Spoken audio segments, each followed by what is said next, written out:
Welcome to the Homeschool Sanity Show, your weekly prescription for happier, healthier homeschool living. I'm your host, Dr. Melanie Wilson, Christian psychologist turned homeschooling mom of 6.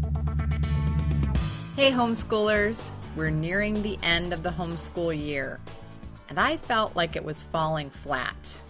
We definitely weren't ending our year on a high note, and I wanted to change that. I want to share with you my ideas for how to make that happen. But first, I want to mention the Reading for Treasure map.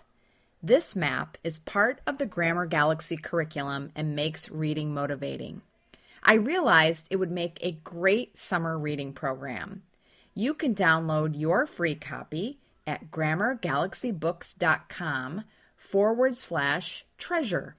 Share pictures of your kids reading books related to stops on the treasure map or just the books themselves with the hashtag #ReadingMap on Instagram. You can also tag me at PsychoWith6 if you'd like. At the end of the summer, I'll randomly award a prize package to one of the entrants. Today's teaching tip is Rachel Bartlow's Learn American Sign Language in 31 Days. We used these free videos in our co-op and we loved them. Rochelle is a sweetheart and an amazing teacher. What a fun study for you to take on with the kids this summer. Check it out at rochellebarlow.com. The Organized Homeschool Challenge of the Week is the Organized Vacation Challenge.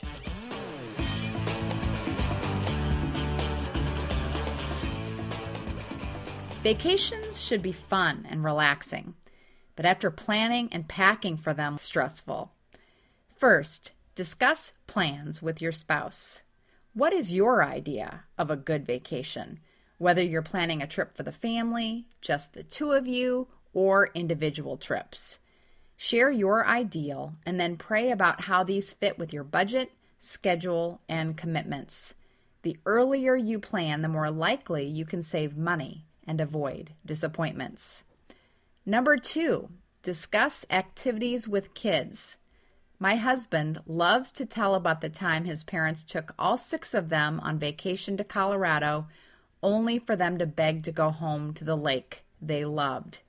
Kids' vacation preferences may surprise you. As well as discussing vacation destinations you can afford, be sure to ask the kids about the activities they are most interested in. If you're going somewhere that has a website explaining options, check them out together. Need to do a staycation this year? Check the show notes for 50 ideas. Step number 3, create packing lists. Packing lists have made vacationing with 6 children so much more manageable for me. I use a simple Word document with a title for each child and a list underneath that I copied and pasted. I have had to update the list every year to remove things like water wings and diapers and add things like phone chargers, but the main work is done.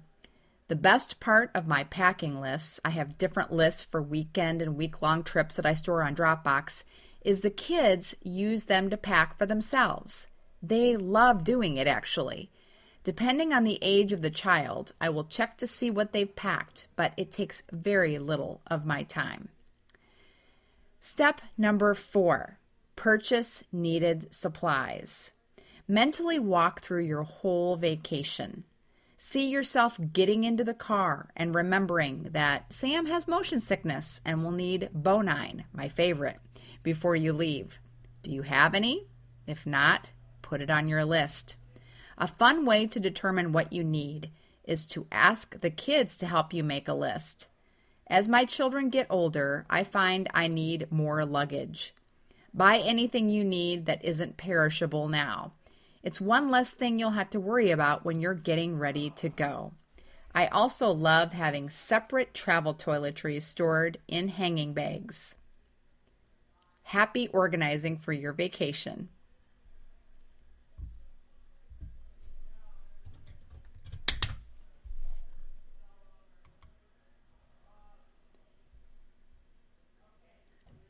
Now, if you're nearing the end of your year, You may be feeling like you're fizzling out instead of feeling all fired up.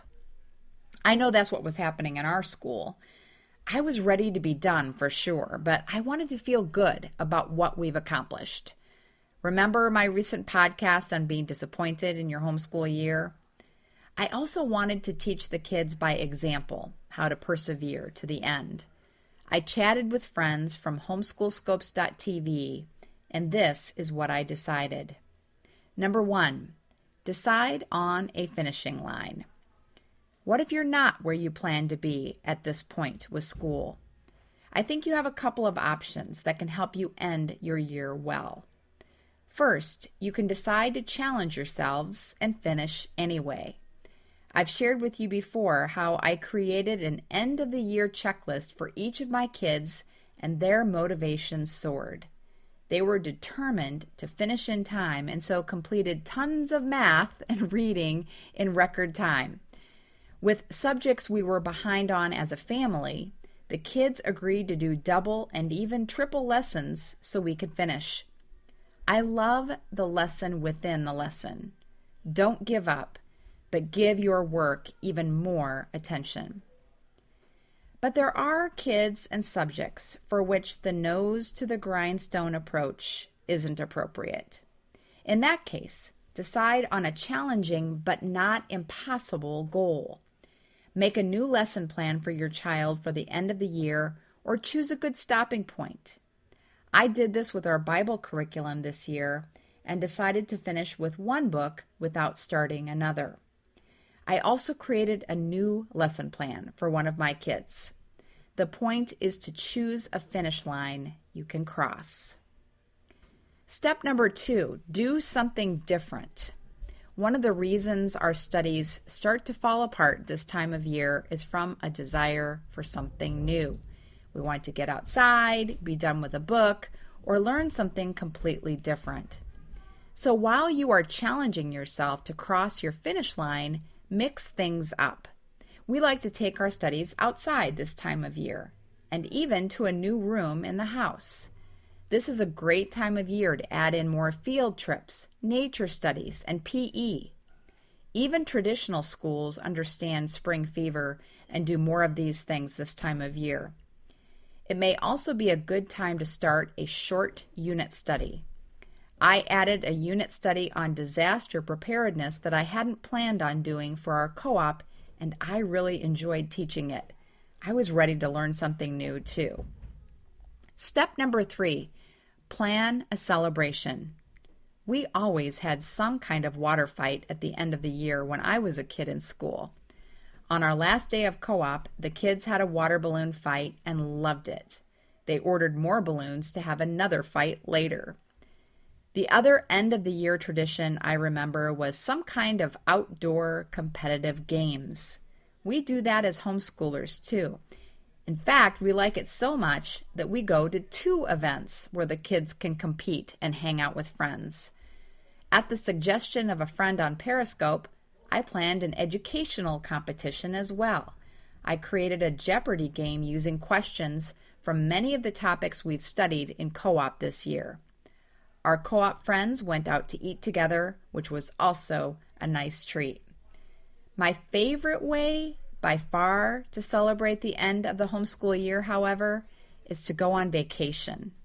This year we are going with a large group of homeschool friends. Our homeschool year will definitely end on a high note. Speaking of vacations, Homeschool Sanity will be on vacation until June 7th.